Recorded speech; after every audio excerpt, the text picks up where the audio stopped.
विष्णु पुराण चतुर्थंश नवाध्याय। महाराज रजी और उनके पुत्रों का चरित्र। श्री पराशर जी बोले, रजी के अतुलित बल पराक्रमशाली 500 पुत्र थे।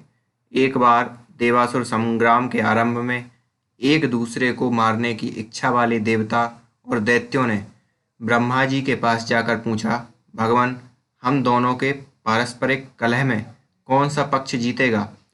तो भगवान ब्रह्मा जी बोले, जिस पक्ष की ओर से राजा रजी शस्त्र धारण कर युद्ध करेगा उसी पक्ष की विजय होगी।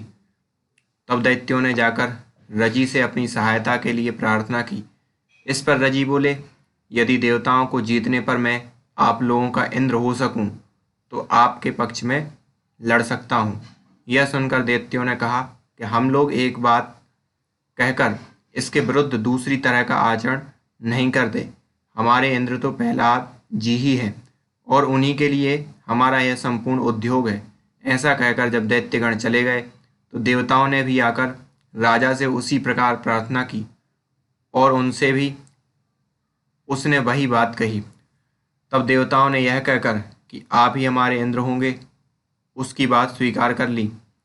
अतः रजी ने देवसेना की सहायता करते हुए अनेक महान अस्त्रों से दैत्यों की संपूर्ण सेना नष्ट कर दी।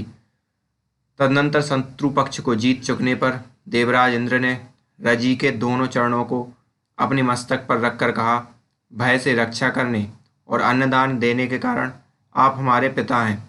आप संपूर्ण लोकों में सर्वोत्तम हैं, क्योंकि मैं त्रिलोकेंद्र आपका पुत्र हूँ।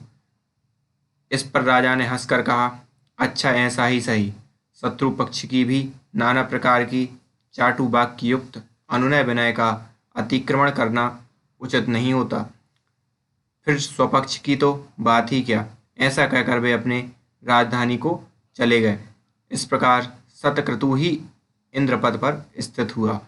पीछे रजी के स्वर्गवासी होने पर देवर्षि नारद जी की प्रेरणा से रजी के पुत्रों ने अपने पिता के पुत्र भाव को प्राप्त हुए शतक्रतु से व्यवहार के अनुसार अपने पिता का राज्य मांगा, किंतु जब उसने ना दिया तो उन महाबलवान रजी पुत्रों ने इंद्र को जीतकर स्वयं ही इंद्र पद का भोग किया। फिर बहुत सा समय बीत जाने पर एक दिन बृहस्पति जी को एकांत में बैठे देख त्रिलोकी के यज्ञ भाग से वंचित हुए शतक्रतु ने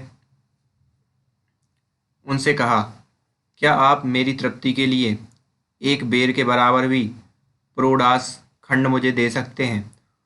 उनके ऐसा कहने पर बृहस्पति जी बोले, यदि ऐसा है तो पहले ही तुमने मुझसे क्यों नहीं कहा? तुम्हारे लिए भला मैं क्या नहीं कर सकता। अच्छा, अब थोड़े ही दिनों में मैं तुम्हें अपने पद पर स्थित कर दूंगा। ऐसा कह बृहस्पति जी रजी पुत्रों की बुद्धि को मोहित करने के लिए अविचार और इंद्र की तेजो वृद्धि के लिए हवन करने लगे। बुद्धि को मोहित करने वाले उस अविचार कर्मों से अभिभूत हो जाने के कारण रजी पुत्र ब्राह्मण विरोधी, धर्म त्यागी और वेद विमुक्त हो गए। तब धर्माचारहीन हो जाने से इंद्र ने उन्हें मार डाला और पुरोहित के द्वारा तेजो वृद्ध होकर स्वर्ग पर अपना अधिकार जमा लिया।